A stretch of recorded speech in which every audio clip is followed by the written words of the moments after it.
हाँ जी, एक बार फिर शुरू करते हैं। अच्छा, आज हम लोग बात करेंगे, कुछ स्पेशल टिप्स पर बात करेंगे कि जब हम लोग ऑब्जेक्टिव क्वेश्चन करने जाते हैं तो बहुत सारे क्वेश्चंस होते हैं, बहुत सारे पॉइंट उसमें पूछता है। तो हमने कोशिश करी है टिप्स के रूप में कि किस तरह कोई एक वर्ड आता है तो उस वर्ड को हम किस तरह अपने आंसर से कनेक्ट करेंगे। तो हम लोग विशेष देखें कैसे किसी वर्ड को, किसी शब्द को कनेक्टिविटी क्या है। जब वो शब्द हमारे सामने आएगा ऑब्जेक्टिव के लिए तो कहाँ कहाँ उसको हम लोग कनेक्ट कर सकते हैं, वो कहाँ कहाँ वो शब्द कनेक्ट हो सकता है। तो आज उसी कनेक्टिविटी पर बात करेंगे ताकि कहीं भी किसी भी फॉर्म में, किसी भी रूप में वर्ड आ जाए, क्योंकि वर्ड आता है और उस वर्ड से जुड़े हुए कोई ना कोई उसका सॉल्यूशन होता है जो नीचे अल्टरनेटिव में दिया होता है। तो पहले हम लोग देखेंगे जब वर्ड आएगा उस वर्ड को कहाँ कहाँ हम कनेक्ट कर सकते हैं। तो बस उसी पर बात करते हैं, कनेक्टिविटी। तो इस पर हमने इसलिए विचार करना ज़रूरी है कि कहीं भी किसी तरह से मोड़ ले उस शब्द को, हम आसानी से आंसर दे सकते हैं। अब देखते हैं क्या हो सकता है। इससे पहले एक वर्ड आया, अगर कहीं भी ये वर्ड लिखता है, हमने शॉर्ट में बताया है आई लिखा है एंड ई लिखा है, इसका फुल फॉर्म होता है इनकम एंड एक्सपेंडिचर। तो आपको आई और ई नहीं होगा, क्वेश्चन में लिखा रहेगा इनकम एंड एक्सपेंडिचर अकाउंट। जब ये वर्ड आता है तो सीधे हमारा ध्यान कहाँ जाता है, एनपीओ की तरफ, नॉट फॉर प्रॉफिट ऑर्गेनाइजेशन। तो ये शब्द को हमने कनेक्ट कर दिया। ये वर्ड जहाँ भी क्वेश्चन पर डिपेंड करता है कैसे क्वेश्चन पूछेगा, तो एक वर्ड को हमने ऐसे कनेक्ट कर दिया, कनेक्टिविटी। तो ये आपको याद रखना होगा, जब भी इनकम एक्सपेंडिचर शब्द आएगा ध्यान रखिए किससे मैच करता है, तो ये मैच करेगा एनपीओ से। दूसरा जो है स्पेसिफिक या स्पेशल डोनेशन, ये भी वर्ड आते रहता है। जैसे ये नाम आएगा स्पेसिफिक या स्पेशल डोनेशन, तो इससे जुड़ता हुआ शब्द क्या है, क्या कनेक्ट करता है, इसको हम दिखलाते हैं लिएबिलिटी साइड। शॉर्ट में है, ज़रा शॉर्ट में लिखा हुआ है L/S लिखा हुआ है। तो लिएबिलिटी साइड में जाएगा और कहाँ पे, बैलेंस शीट में जाएगा। तो कह सकते हैं जब ये स्पेसिफिक डोनेशन हो, स्पेशल डोनेशन हो, या स्पेशल या स्पेसिफिक ग्रांट हो, ये हम लोग दिखाते हैं लिएबिलिटी साइड में, बैलेंस शीट के। नेक्स्ट हमारा जो है पेमेंट, पेमेंट ऑफ ऑनरेरियम। जब ये वर्ड कहीं आएगा, payment of honorarium to secretary, अक्सर ऐसे आता रहता है। तो जब पेमेंट ऑनरेरियम है तो पहले हम समझें कि क्या चीज़ है। पहले तो एक तरह का ये रेवेन्यू एक्सपेंस है, ये कनेक्ट करता है। दूसरा कनेक्शन इसका कहाँ से है, इनकम एक्सपेंडिचर अकाउंट से, वो भी लिखा हुआ है, दो कनेक्ट कर दिया हमने। और तीसरा है कि इसको कहाँ दिखलाएंगे, तो डीआर साइड में दिखलाएंगे। तो पूरे कई शब्दों को कनेक्ट हो गया इससे। उसके बाद देखते हैं शब्द हमारा पार्टनरशिप डीड आ रहा, नीचे देखिए पार्टनरशिप डीड है। जब ये वर्ड आता है, पार्टनरशिप डीड कह लें या पार्टनरशिप एग्रीमेंट कह लें, ये रिटर्न फॉर्म में होता है, तो ये कंपलसरी नहीं होता, लेकिन हम जरा कनेक्ट करेंगे कहाँ कहाँ कनेक्ट होगा। कि जब ये वर्ड आएगा पार्टनरशिप डीड या पार्टनरशिप एग्रीमेंट, तो इसका कनेक्टिविटी है वॉलेंट्री, यानी ऐच्छिक है ये। दूसरा है कि नॉट कंपलसरी, ये कंपलसरी है नहीं, और जो कंपलसरी नहीं है वही वॉलंटरी है। तो ये हम कनेक्ट करके देख रहे हैं। नेक्स्ट देखते हैं रिकॉर्डिंग ऑफ अनरिकॉर्डेड लिएबिलिटी। ये वर्ड आता है, ये क्वेश्चन अक्सर पूछता रहता है ऑब्जेक्टिव में। अब इससे जो कनेक्ट करता है रिकॉर्डिंग ऑफ अनरिकॉर्डेड लिएबिलिटी, का मतलब क्या है कि जो लिएबिलिटी हमारे बैलेंस शीट में पहले से अवेलेबल नहीं था, उसके बारे में बात हो रही है कि अब उसको रिकॉर्ड करना है। तो जो लिएबिलिटी नहीं है अब हम उसको ले रहे हैं, तो नेचुरली हमारा लॉस है। और लॉस किसका है, सारे ओल्ड पार्टनर्स का है। जब भी कोई अनरिकॉर्डेड लिएबिलिटी को हम लोग रिकॉर्ड करते हैं तो वो है क्या, लॉस टू ऑल पार्टनर्स। कौन पार्टनर, एक्सेप्ट न्यू पार्टनर। तो ये वर्ड यहाँ से कनेक्ट करता है। Next profit on revaluation, short में लिखा गया है रीवैल्यूएशन, R/V लिखा हुआ है। तो ये जो प्रॉफिट ऑन रीवैल्यूएशन, कनेक्टिविटी क्या है, एक प्रकार का हमारा क्या है, borne by only old partners. ये जो है प्रॉफिट सिर्फ पुराने पार्टनर के लिए, ओल्ड पार्टनर्स के लिए है। और किस में बंटवारा करते हैं, ये ओल्ड रेशियो में। तो कह सकते हैं कि profit on revaluation account, all old partners, old ratio, यहाँ से कनेक्ट करता है, ये इससे कनेक्ट करता है। ठीक इसी प्रकार दूसरा है नीचे इसका लॉस ऑन रीवैल्यूएशन। अगर हम रीवैल्यूएशन बनाते हैं उसमें जो लॉस आता है तो कौन इसको लेता है, तो borne by only old partners in their old ratio. तो कह सकते हैं कि प्रॉफिट हो या फिर लॉस हो रीवैल्यूएशन पर, इनका संबंध ओल्ड पार्टनर से है, उनके ओल्ड रेशियो में बांट दिया जाएगा। अब जो वर्ड कनेक्ट करेगा इनसे। नेक्स्ट है JLP on death of a partner. अगर किसी पार्टनर की मृत्यु हो जाती है, डेथ हो जाती है, तो जेएलपी जो हमारा जॉइंट लाइफ पॉलिसी है, इसका कनेक्टिविटी क्या है। जब उसकी डेथ हो गई तो इसका जो अमाउंट है उसको हम लोग क्रेडिट करते हैं, credited to capital of all partners. जितने पार्टनर्स थे, किसी एक की मृत्यु होने पर वो पैसा मिलता है, तो सारे पार्टनर को उनके शेयरिंग रेशियो में, उनके कैपिटल अकाउंट में क्रेडिट कर देते हैं। ये कनेक्शन इसका है। नेक्स्ट है ओल्ड रिजर्व या ओल्ड प्रॉफिट या ओल्ड लॉस या एक्यूमुलेटेड। एक्यूमुलेटेड का मतलब होता है ना संचित, तो पहले से क्रिएटेड है, पहले से हमारे पास कलेक्टेड है, रिजर्व है। तो पहले से बैलेंस शीट में दिखाई पड़ रहा होगा, कई नामों से हमने पुकार दिया, तो ओल्ड लॉस भी हो सकता है। ये जो भी है, जो ओल्ड वाले हैं, ये सब के सब ओल्ड पार्टनर्स के कैपिटल में जाएंगे। ओल्ड पार्टनर्स कैपिटल अकाउंट में जाएंगे, किस रेशियो में, ओल्ड रेशियो में जाएंगे। ठीक है, उनका कैपिटल अकाउंट सी ऑब्लिगे लिखा है, उनका कैपिटल अकाउंट में जाएंगे। नेक्स्ट है हमारा आउटस्टैंडिंग लायबिलिटी या क्रेडिटर्स या बिल्स पेएबल। ये जितना नाम हमने लिया है सब क्या है, आउटसाइड लायबिलिटीज़ है। अब इसका कनेक्टिविटी हम लोग कहाँ से लेंगे, ये अगर क्वेश्चन में कोई इंडिकेशन नहीं है, no indication for the payment, ये हमारा आउटसाइड लायबिलिटी है और इनको पे करने के बारे में क्वेश्चन में कुछ भी नहीं लिखा। Question is silent about the payment of this outside liability. इसका मतलब तो एक और कनेक्शन बनता है इसका, फुल्ली पेमेंट हम लोग करते हैं। ये क्वेश्चन जुड़ा हुआ कहीं ना कहीं ऑब्जेक्टिव में आ सकता है। नेक्स्ट हमारा है donation received for general purpose. आप नीचे देखिए, donation received for general purpose. जो हमें डोनेशन या ग्रांट रिसीव होता है बट स्पेसिफिक नहीं है, जनरल, तो देखो कैसे कनेक्ट करता है, जो क्वेश्चन बनता होगा इसमें। इन क्रेडिट साइड, ये जहाँ भी लिखेंगे, कहाँ लिखेंगे, क्रेडिट साइड, किस में लिखेंगे, इनकम एंड एक्सपेंडिचर अकाउंट के। यानी जो हमारे जनरल डोनेशन है, जनरल ग्रांट है, इनको हम लोग इनकम एक्सपेंडिचर के क्रेडिट साइड में शो करते हैं, रिकॉर्ड करते हैं। नेक्स्ट हमारा है रिसिप्ट एंड पेमेंट अकाउंट। जब ये नाम आ जाएगा इस पर कई क्वेश्चन पूछता है, तो फिलहाल हमने जोड़ा है रिसिप्ट पेमेंट अकाउंट। सीधी सी बात है, एनपीयू में बात चलती है इसकी। कहाँ शो करते हैं, शो जनरली डेबिट बैलेंस। ये हमारा रिसिप्ट पेमेंट अकाउंट जब बैलेंस निकालते हैं तो कभी कभार सीआर बैलेंस आ सकता है, लेकिन जनरली ये डेबिट बैलेंस शो करता है। कभी बाई चांस क्रेडिट बैलेंस आ सकता है, लेकिन वर्ड ध्यान रखना, जनरली। नेक्स्ट हमारा है नो पार्टनरशिप। अगर हमारे पार्टनरशिप डीड नहीं है, पार्टनरशिप डीड नहीं है, तो नो सैलरी। इसका मतलब क्या है कि अगर ये सैलरी के बारे में पार्टनरशिप डीड में नहीं लिखा है, तब क्या होगा, नो पार्टनरशिप डीड वहाँ थोड़ा सा छुटा हुआ है, तब पार्टनरशिप डीड में ये बात लिखी नहीं गई है, इसका सीधा मतलब है कि नो सैलरी, पार्टनर को सैलरी नहीं मिलेगी। No interest on drawings, no interest on capital, ये कुछ नहीं मिलने वाला है।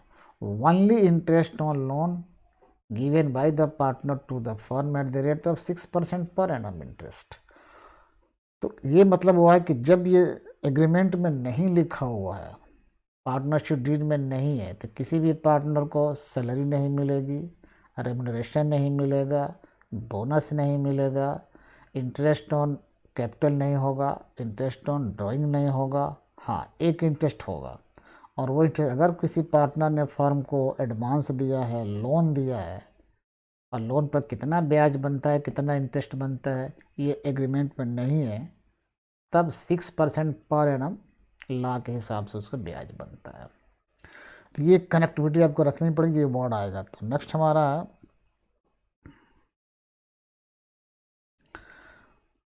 Partner relation with firm. जो हमारे पार्टनर हैं फर्म के, इनका फर्म से क्या रिलेशनशिप है।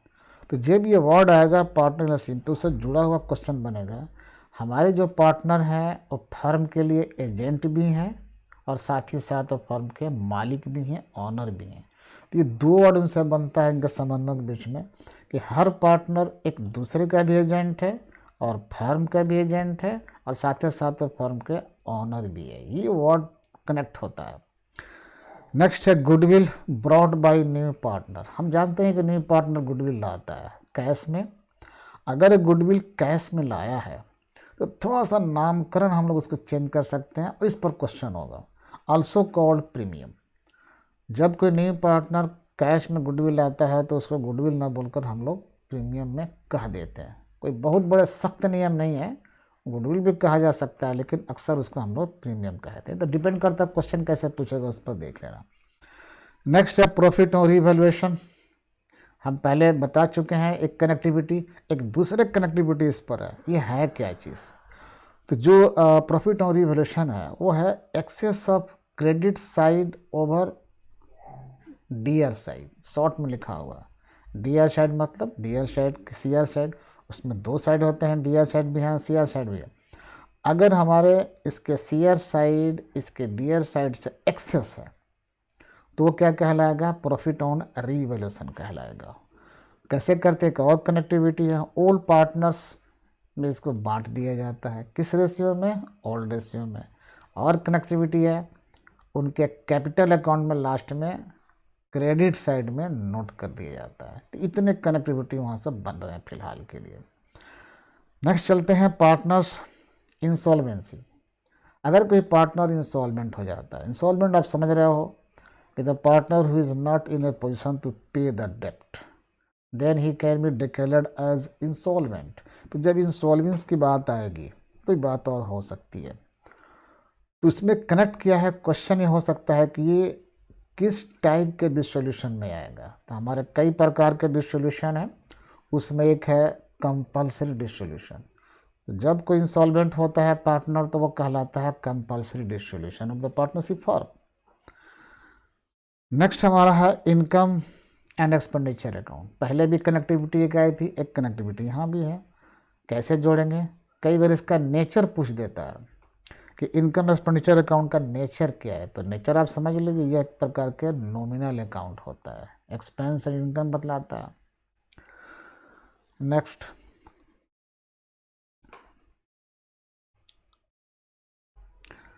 अगला वर्ड जो हमारा है, देखते हैं इस अगला वर्ड में क्या है। Indian partnership act. कई बार इंडियन पार्टनरशिप एक्ट का नाम लेते हैं तो क्वेश्चन सेट कर देता है कि ईयर, ये एक्ट कब बना था। तो सबको याद है कि Indian partnership act was form कितना 1932 में। इसका नाम ही रखा गया इंडियन पार्टनरशिप एक्ट 1932, उसमें बना था। तो अगर ईयर का हिसाब बनता है तो बहुत आसान ही बता देना चीज़ को, एक कनेक्शन इससे ही होता। नेक्स्ट है सेक्रीफाइस बाय पार्टनर। ये जो पार्टनर सेक्रीफाइस करेगा ये फार्मूला के हिसाब भी पूछ सकता है, कैसे निकालेंगे? तो कनेक्ट कर लीजिए। जब ये निकालना है तो old ratio minus new ratio equal to sacrificing या सेक्रीफाइस। एक और है gain by old partner. Old partner का गेन कितना निकलेगा? ये भी सिंपल सा है। अगर इसको कनेक्ट करते हैं हम लोग किससे? फॉर्मूला से, ऐसे निकल जाएगा new ratio minus old ratio. थोड़ा शॉर्ट में लिखा गया है, N/R है न्यू रेशियो, O/R है ओल्ड रेशियो। तो हम जो बोल रहे हैं उसे क्लैरिफाई कर दे रहे हैं। नेक्स्ट गुडविल फिर एक बार आ गया। तो जब गुडविल आता है कनेक्शन कहाँ हो सकता है? गुडविल की जो कैरेक्टरिस्टिक्स है उसमें थोड़ी सी चर्चा है, उस पर भी क्वेश्चन आ सकते हैं। तो गुडविल है ये इनटेंजिबल एसेट माना जाता है। इनटेंजिबल का मतलब होता है जो जिसका आकार प्रकार नहीं है, जो दिखाई नहीं पड़ता हो, उसको इनटेंजिबल कहते हैं। अमूर्त, कोई उसके मूर्त नहीं है। एक और वर्ड से कनेक्ट करता है, इनविजिबल है ये। इनविजिबल का मतलब दिखाई ना पड़े, और इनटेंजिबल का मतलब जिसका कोई शेप साइज नहीं हो। तो ये दोनों बातें हैं। गुडविल जो है इनटेंजिबल है, मतलब कोई शेप कोई आकार प्रकार नहीं है। इनविजिबल है, वो दिखाई भी नहीं पड़ता है। और आगे उसका एक और वर्ड कनेक्ट करता है कि ये फिक्स एसेट है। आगे उसके एक और वर्ड कनेक्ट होता है इससे कि हमारे बैलेंस शीट में जाता है। जाहिर सी बात, जब एसेट है तो बैलेंस शीट में जाएगा, और जब बैलेंस शीट में जाएगा तो एक और वर्ड कनेक्ट करता है कि हमारे एसेट साइड में जाएगा, A/S एसेट साइड में जाएगा। ठीक है। और एक और वर्ड इस्तेमाल करता है कि ये है क्या चीज़ डिफिनेशन में। तो एक वर्ड जोड़ सकते हैं ऑब्जेक्टिव में कि value of reputation of the business. ये जो हमारे बिजनेस के जो रेपुटेशन है उसका वैल्यू है। कि कई वर्ड कनेक्ट करते हैं, डिपेंड करता है क्वेश्चन कैसा होगा, जवाब ऐसे आएगा। नेक्स्ट हमारा realisation expense paid by firm. ये जरा सोच, बड़ा सावधानी की जरूरत है यहाँ पर। Realisation expense paid by firm, जो डिसोल्यूशन एक्सपेंस है वो फर्म चुकाती है, पेड बाय फर्म। तो कहाँ कनेक्ट करेगा? नेचुरली ये डीआर साइड में जाएगा, किस अकाउंट के? रियलाइजेशन अकाउंट के डीआर साइड में। तो ये जो वर्ड आया, डीआर साइड आया, रियलाइजेशन अकाउंट आया, आपको सेलेक्ट कर लेना उसके हिसाब से। एक और वर्ड आता है realisation expense paid by firm on behalf of a partner. अगर किसी पार्टनर की तरफ से डिसोल्यूशन एक्सपेंस चुकाया जाता है फर्म द्वारा, यानी फर्म चुकाती है, लेकिन चुकाना किसको था? पार्टनर को। तब क्या होगा? नेचुरली ये डीआर साइड में जाएगा, डीआर लिखा हुआ है, लेकिन ये रियलाइजेशन अकाउंट में नहीं जाएगा, बल्कि वो संबंधित पार्टनर के कैपिटल अकाउंट में डीआर साइड में लिखा जाएगा। तो क्या क्या ऐड हो गया? अगर पार्टनर की जिम्मेवारी थी खर्चा पेड करना, लेकिन फर्म ने चुका दिया, तो पार्टनर जो संबंधित पार्टनर है उसके कैपिटल अकाउंट के डीआर साइड में इसको रिकॉर्ड करेंगे। अगर कैपिटल फिक्स है, कई बार हम लोग पढ़ते हैं ना कैपिटल फिक्स है, फ्लक्चुएटिंग है। अगर कैपिटल फिक्स है तो ये संबंधित पार्टनर के करंट अकाउंट के डीआर साइड में लिखेंगे। अब डिपेंड करता है क्वेश्चन किस तरह से दिया रहेगा। और नेक्स्ट हमारा है financial activities. Cash flow statement का ये वर्ड है। जो फाइनेंशियल एक्टिविटीज़ है, इसे हम जानते हैं कि 3 प्रकार के हैं, उसमें से एक फाइनेंशियल एक्टिविटीज़ है। तो ये कौन सा वर्ड कनेक्ट हो रहा है? कब फाइनेंशियल एक्टिविटीज़ माना जाएंगे? इसको ध्यान से जोड़ना है, 3 वर्ड से जोड़ देना है। शेयर से जुटेगा, शेयर कंपनी बेचती है या इशू करती है। डिवेंचर से जुटेगा ये, यानी शेयर और डिवेंचर कंपनी जारी करती है। ये एक्टिविटीज़ फाइनेंशियल में आ गया। फिर क्या करते हैं? शेयर को या तो कंपनी बेचेगी और फिर वापस ले सकती है, रिडेम्पशन। डिवेंचर बेच रखी है कंपनी, फिर उसको वापस चुका रही है, रिडेम्पशन कर रही है। हमने वर्ड बोला था कि जुड़ा कहाँ से है? शेयर से जुड़ा है और डिवेंचर से जुड़ा है। तो शेयर डिवेंचर हम लोग इशू भी करते हैं, उसका रिडेम्पशन भी करते हैं। ये हमारे फाइनेंशियल एक्टिविटीज़ है। नेक्स्ट है लाइफ मेंबरशिप फी। इसका देखते हैं कनेक्शन कहाँ से है। जैसे ये नाम आएगा तो एक क्वेश्चन बन सकता है कि ये यूज़ कहाँ होता है? तो एनपीओ में यूज़ होता है, नॉट फॉर प्रॉफिट ऑर्गेनाइजेशन में। एक और वर्ड इससे जुड़ता हुआ है, इसका नेचर क्या है?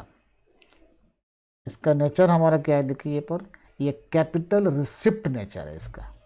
कैपिटल नेचर लिखा हुआ है, कैपिटल रिसिप्ट, रेवेन्यू रिसिप्ट, इस प्रकार का होता है। तो उसमें यह कैपिटल रिसिप्ट है। ये जब कैपिटल रिसिप्ट है तो एक और कनेक्शन बनता है, बैलेंस शीट में जाता है। जब बैलेंस शीट में जाता है तो एक और बनता है, किस साइड में जाता है? तो लिएबिलिटी साइड में जाता है। तो इस प्रकार हमने मेंबरशिप फी को देख लिया कि एनपीओ से जोड़ा है, कैपिटल रिसिप्ट से जोड़ा है, बैलेंस शीट से जोड़ा है, उनके लिएबिलिटी साइड से जोड़ा है। ये लाइफ मेंबरशिप फीस है। नेक्स्ट फिर वही एक वर्ड आ गया, रिसिप्ट एंड पेमेंट अकाउंट। पहले भी आया होगा, लेकिन यहाँ नेचर ऐड कर दिया कि ये जो रिसिप्ट एंड पेमेंट है इसका नेचर क्या है। तो एक्चुअली हमारे ये रियल अकाउंट को शो करता है, इसलिए ये रियल अकाउंट है। और जब रियल अकाउंट है और वो कहाँ से ऐड करेगा? एनपीओ से करेगा। एक और कनेक्शन है, असल में ये डिफिनेशन में जब आएगा तो समरी ऑफ कैश बुक होता है। समरी ऑफ कैश बुक जो है वो हमारा receipt and payment account connectivity है इसकी। नेक्स्ट है आउटस्टैंडिंग सब्सक्रिप्शन। फिर जब ये वर्ड आएगा आउटस्टैंडिंग सब्सक्रिप्शन, ये वर्ड आते ही हमारे एनपीओ की याद दिलाता है। तो एक कनेक्शन बन गया NPO, not for profit organisation, ये वर्ड जुड़ता है। अगला वर्ड आउटस्टैंडिंग सब्सक्रिप्शन है, तो ये एसेट भी है हमारे लिए, एक वर्ड यहाँ ऐड कर दिया। और जब एसेट है तो बैलेंस शीट में जाएगा, अब बैलेंस शीट में जाएगा तो एसेट साइड में जाएगा। ये कनेक्शन इसका बनता है, डिपेंड करता है क्वेश्चन कैसा होगा। नेक्स्ट आइटम हमारा है इसके नीचे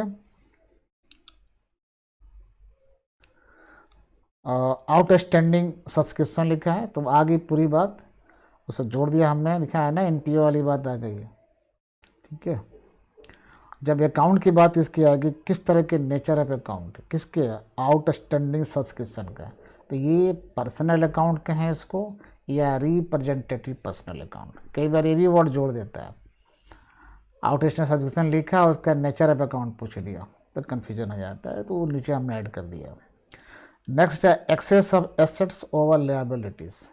हालांकि ये डेफिनेशन है कि जब भी हम लोग एनपीओ का प्रॉफिट या लॉस निकालते हैं, थोड़ा सा टर्मिनोलॉजी चेंज हो जाता है।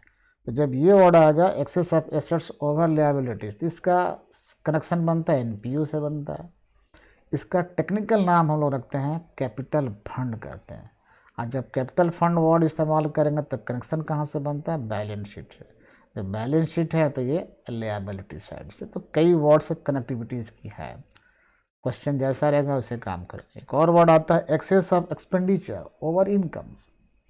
जब ये वर्ड आएगा excess of expenditure over income, इसका भी कनेक्टिविटी वही है, एनपीओ से कनेक्ट होता है। और इसका एक और नाम इसका बनता है हमारा क्या, इसको डेफिसिट भी कहते हैं। ये डेफिसिट है, जब डेफिसिट है तो कहाँ से बनता है, इनकम एंड एक्सपेंडिचर से निकलता है वो, इसलिए वहाँ भी इसका संबंध है। तो इनकम एक्सपेंडिचर अकाउंट से संबंध है। नेक्स्ट पॉइंट है excess of income over expenditure. Income ज़्यादा है तो ये नाम तो आ गया, इसका कनेक्शन कहाँ से बनता है, ये भी एनपीओ से संबंध है इसका, एनपीओ वर्ड आ गया। इसको नाम हम लोग दूसरा नाम सरप्लस भी कह सकते हैं। आज जब सरप्लस मैंने प्रॉफिट एक तरह से, तो फिर इनकम एंड एक्सपेंडिचर अकाउंट, तो ये इसका कनेक्टिविटी यहाँ पर बनता है। नेक्स्ट है इंट्रेंस फी। बिल्कुल ये नाम आते ही इंट्रेंस फी, नो इंडिकेशन। अगर क्वेश्चन में ऐसा इंडिकेशन नहीं है, कुछ क्वेश्चन इस बारे में कोई खास निर्देश नहीं दे रहा, एनपीओ की बात जाएगी, इसमें एनपीओ जुड़ा हुआ है और ये क्वेश्चन में साइलेंट है, नहीं कुछ कह रहा है, इशारा नहीं कर रहा है, तो ये हमारे रेवेन्यू रिसिप्ट है। और जब ये रेवेन्यू रिसिप्ट बनेगा तो दूसरा नाम ये रेवेन्यू इनकम भी हो सकता है। और जब रेवेन्यू इनकम है तो इनकम एंड एक्सपेंडिचर अकाउंट से कनेक्ट होगा, तो उसमें कहाँ लिखा जाएगा, सीआर साइड में लिखा जाएगा। ये तो इतने वर्ड कनेक्ट होते हैं, इन्हें जो भी रहे हमारे ऑब्जेक्टिव में। नेक्स्ट है interest on capital under fluctuating method. अगर हमारे कैपिटल फ्लक्चुएटिंग है, यानी घटता है बढ़ता है, तो जो इंटरेस्ट है उसको कहाँ लिखेंगे। नेचुरली कैपिटल घटता बढ़ता है, कनेक्शन उससे है, कैपिटल अकाउंट के सीआर साइड में लिखेंगे। एक ये हमारा टर्म का ऐड हो रहा है यहाँ पर। नेक्स्ट,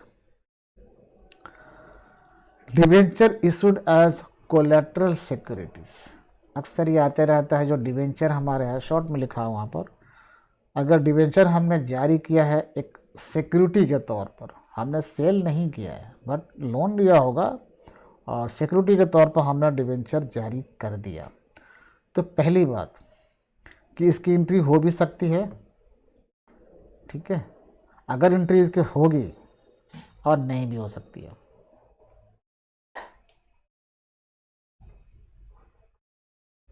क्या हुआ,